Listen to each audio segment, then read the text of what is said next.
Hello दोस्तों, स्वागत है आपका एक आर के रिएक्शन में और मैं हूं कविता। तो आज हम बात कर रहे हैं एक ऐसे वीडियो की जो कि बताता है कि कुरान में ऑलरेडी चंद्रयान 3 के बारे में या चांद पे उतरने के बारे में ऑलरेडी डिटेल्स लिखी गई हैं और उन्होंने बताया कि चांद पे जीवन है या नहीं, यानी वो सारी साइंटिफिक बातें जो इसरो इस समय कर रहा है वो कहीं ना कहीं रिलेटेबल है कुरान से। तो ये एक हम वीडियो एक ऐसा देखने जा रहे हैं जहाँ पे यहाँ पे कुरान से जो है वो चंद्रयान को किस तरह से रिलेट किया गया है वो पहले समझने वाली बात है, उसके बाद ही हम इसके बारे में कुछ कह सकते हैं। तो बिना किसी देरी के आइए शुरू करते हैं। सामीन गिरामी, अभी हमारे देश में बल्कि देश के ज़रिए से पूरी दुनिया में ये बात चर्चा का विषय बनी हुई है कि हमारा देश यानी भारत, हिंदुस्तान, इंडिया चांद पे पहुंच गया। यकीनन बड़ी उपलब्धि है, यकीनन बड़ा कारनामा है।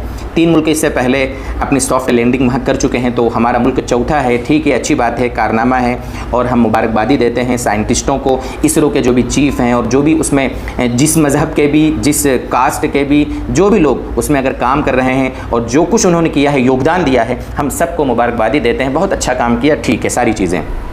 यहाँ पर वो क्या हुआ, कितने दिन में पहुँचा, वहाँ क्या करेगा, ये सब कुछ तो आपको बहुत सारे सोशल मीडिया अकाउंट से और बहुत अखबारात वगैरह सारी चीज़ें मिल जाएंगी। उसके बारे में जो भी इन्फॉर्मेशन लेना है आपको सब हो जाएगा। हमें इन्फॉर्मेशन की लाइन से भी बातें नहीं करनी, हमें 2 बात करनी है। पहली चीज़ तो चाँद पर अगर देश पहुँचा है तो इसका एक आम नागरिक को क्या फ़ायदा होगा, इस पर एक बात करनी है। जो एक जाने माने पत्रकार हैं और एक जाना माना हिंदुस्तान का अखबार हिंदी, उसका संपादकीय मैं आपके सामने पढ़ रहा हूँ, ठीक है, उसका संपादकीय एक बात। और दूसरी बात ये अर्ज़ करूँगा मैं इंशाअल्लाह कि क्या चाँद पर रहना मुमकिन है, क्या इंसान चाँद पर रह सकता है, क्या वहाँ पर हम बस सकते हैं। ये 2 बात इंशाअल्लाह, इस पर 2 बातों पर थोड़ा 2-2, 3-3 मिनट इंशाअल्लाह आपके लूँगा, ज़्यादा वक्त नहीं लूँगा। ये देखिए, जो मैंने आपके सामने संपादकीय की बात की है, मैं आपके सामने पढ़ रहा हूँ ताकि आप ये ना बोलें कि मैं कोई इसकी मुखालफत कर रहा हूँ। नहीं भाई, मुखालफत नहीं कर रहा हूँ मैं, एक संपादकीय है जो मुझे अच्छा लगा तो मैं आपको वो पढ़ के सुना रहा हूँ। संपादकीय गर्व के अलावा, इसका हेड है, इसकी हेडलाइन है गर्व के अलावा। ये पूछना बनता है कि हमारे चंद्रयान के चांद पर सुरक्षित पहुंच जाने से हमें क्या हासिल होगा, ये पूछना बनता है। दशकों पहले अमेरिका चांद पर अपने यात्री भेज चुका है, वे सफलतापूर्वक होकर आ चुके हैं। हमारा सिर्फ यान उतरा है, सो भी पहली बार नहीं।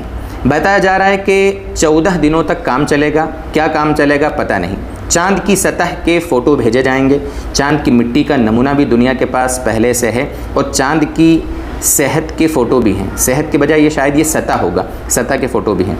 फिर इसमें नया क्या है, चलिए माना कि चांद के दक्षिणी ध्रुव पर हमने झंडा गाड़ा है, यहाँ पहली बार कोई गया है, ये भी मान लिया गया। मगर मूल सवाल फिर जस का तस है कि इससे हमें क्या प्राप्त होगा। ऐसे सवाल पूछने वालों को आजकल एंटी नेशनल कह दिया जाता है, मगर ये पूछना क्या देश विरोधी है कि जिस चंद्रयान की सफल लैंडिंग पर पूरे देश में जश्न मनाया जा रहा है, उस चंद्रयान की लैंडिंग का क्या उपयोग है। कम से कम इसरो के वैज्ञानिकों को ही समझना चाहिए कि चांद पर जाने से अमुक चीज़ सस्ती हो जाएगी। उस वैज्ञानिक उपलब्धि का कोई मूल्य नहीं जो इंसानी जीवन को सरल और सुविधापूर्ण न बनाती हो। क्या किसी राष्ट्र की प्राथमिकताएं तय नहीं होनी चाहिए। सोचने की बात यही है कि अगर पूरा विश्व एक राष्ट्र होता तो क्या हम चांद पर जाते। वैज्ञानिक उपलब्धियों का मामला ऐसा ही है, कोई भी हासिल करे अंततः वो पूरी मानवता की धरोहर हो जाती है। अमेरिका ने चांद पर जाकर क्या हासिल नहीं किया था जो किसी को दोबारा जाने की ज़रूरत पड़े। राष्ट्रवाद का उन्माद एक तरफ है, मगर समझदारी इसी में है कि हर देश अपने संसाधन सही जगह पर खर्च करे। अस्पतालों में दवाएं नहीं हैं, मेडिकल कॉलेज नहीं है, स्कूल नहीं है, शिक्षकों को देने के लिए पगार तक नहीं है। इससे बड़ी विडंबना और क्या होगी कि जिन वैज्ञानिकों ने चांद पर चंद्रयान उतारा है उन्हें पिछले 19 महीनों से पगार नहीं मिली है। 1,25,000 करोड़ रुपया हमने इस चंद्रयान की लैंडिंग पर लगाया है। ये मैं संपादकीय पढ़ रहा हूँ दोस्तों। 615 करोड़ का चंद्रयान बना है, इसकी एसेसरीज़ में लगभग इतना ही खर्च और हुआ है। इतना खर्च होने के बाद और उतनी खुशियाँ मना लेने के बाद कोई ये बताने को तैयार नहीं कि इसका क्या लाभ है और लाभ कब से मिलने लगेगा। पहली बार चांद पर जाना उपलब्धि थी, बाद में चांद पर जाना केवल अनुसरण है, नकल है। खोज और नकल में फ़र्क किया जाना चाहिए। ये संपादकीय है एक अखबार का जो मैंने आपके सामने पढ़ा। इससे सब कुछ आपके सामने आगे बात। अब मैंने जो आपसे कहा था कि चांद पर हम रह सकते हैं, एक हमारे बहुत बड़े मुस्लिम स्कॉलर गुजरे हैं, उन्होंने कुरान करीम के हवाले से, कुरान करीम में इस बारे में बाकायदा इशारा मिलता है। कुरान में अल्लाह ताला ने इसकी तरफ इशारा किया है। मैं आपके सामने पढ़ता हूँ कि मैं पहले थोड़ा सा तमहीद थोड़ी सी बता दूं, भूमिका थोड़ी सी, कि जब हज़रत आदम और हज़रत हव्वा अलैहिस्सलाम, हज़रत आदम और हव्वा को जब दुनिया में भेजा गया था जन्नत से, कुरान करीम में कई पारों में ये वाक़यात बयान किए गए हैं, तो उसमें बाकायदा यह है कि वलकुम फ़िल अर्दि मुस्तक़र्रुन व मताउन इला हीन, पहले पारे में है कि दुनिया में तुम रहोगे, ज़मीन में तुम्हारे लिए ठिकाना है, अब तुम्हारी रिहाइश ज़मीन पर होगी, व मताउन इला हीन, और एक मुद्दत तक फ़ायदा उठाना है, यानी तुम्हारी असल रिहाइश गाह ज़मीन होगी, अर्थ, पृथ्वी। अलबत्ता अगर ज़मीन को छोड़कर कहीं फ़िज़ाओं या समुंदरों में जाओगे तो वह आरज़ी क़यामगाह होगा, आरज़ी मुस्तकिल क़याम ज़मीन पर ही करोगे। आज के दौर में जो प्रोपेगेंडा किया जाता है कि हम ज़मीन पर मुस्तकिल तौर पर नहीं रहेंगे बल्कि चाँद या मरीख़ या दूसरे सैयारों में चले जाएंगे, ये महज शैतानी प्रोपेगेंडा है। चाँद हमारी ज़मीन से करीब तरीन सैयारा है, करीब तरीन ग्रह चाँद है, और उसका फ़ासला तकरीबन 2.5 लाख मील है। ऐसा समझे तकरीबन अगर आज के किलोमीटर में कन्वर्ट करें तो मैं बताऊं आपको 4 लाख किलोमीटर के करीब है तकरीबन। मरीख़ तो यहाँ से 50 करोड़ मील दूर है, 50 करोड़ मील दूर, और किलोमीटर में तो और ज़्यादा करोड़ हो जाएगा, और दूसरे सैयारे इससे भी ज़्यादा दूर हैं। फ़र्ज़ कर लिया जाए कि चाँद पर रिहाइश का बंदोबस्त हो जाता है, फ़र्ज़ करो, मान लो कि चाँद पर रिहाइश का बंदोबस्त हो जाता है, वहीं होटल कायम हो जाते हैं, तो साइंसदानों का अपना अंदाज़ा यह है कि 1 पाउंड ग़िज़ा को चाँद पर पहुँचाने के लिए 30,000 पाउंड खर्च होंगे। 1 पाउंड ग़िज़ा पहुँचाने के लिए 30,000 पाउंड खर्च होंगे, ये वहाँ खाने पीने का सामान पहुँचाने के लिए 30,000 पाउंड खर्च होंगे। वहाँ पहुँचने का खुसूसी लिबास 4 लाख रुपए में तैयार होगा। 4 लाख रुपए, ये जिस ज़माने में लिखा गया तब की बात है, ये 40-50 साल पुरानी तफसीर की किताब है, जो मुस्लिम स्कॉलर उन्होंने इसमें ये बात लिखी है। आजकल तो करोड़ तक पहुँचेगा, करोड़ों तक एक लिबास उसका तैयार करने के लिए। या तो ये लिबास रास्ते में जल जाएगा, चाँद पर तो वहाँ पर एटमी लिबास पहनना होगा, एटमी।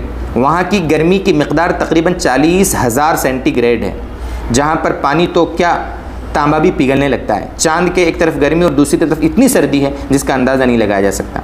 लिहाजा ऐसी जगह पर रहने के लिए इतना कीमती लिबास तैयार कराना होगा। ज़ाहिर है खुराक और लिबास पर इतनी रकम खर्च कौन करके रिहाइश पजीर होगा। अगर कोई वहाँ तक पहुँचेगा भी तो उसका क़याम बिल्कुल आरज़ी होगा, आखिरकार उसे ज़मीन पर ही आना पड़ेगा। इसलिए फरमाया कि तुम्हारा असल ठिकाना ज़मीन पर होगा।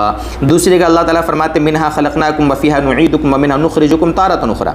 इंसान हमने तुम्हें इसी ज़मीन से पैदा किया, इसी में लौटाएंगे और फिर क़यामत को दूसरी मरतबा इसी से निकालेंगे।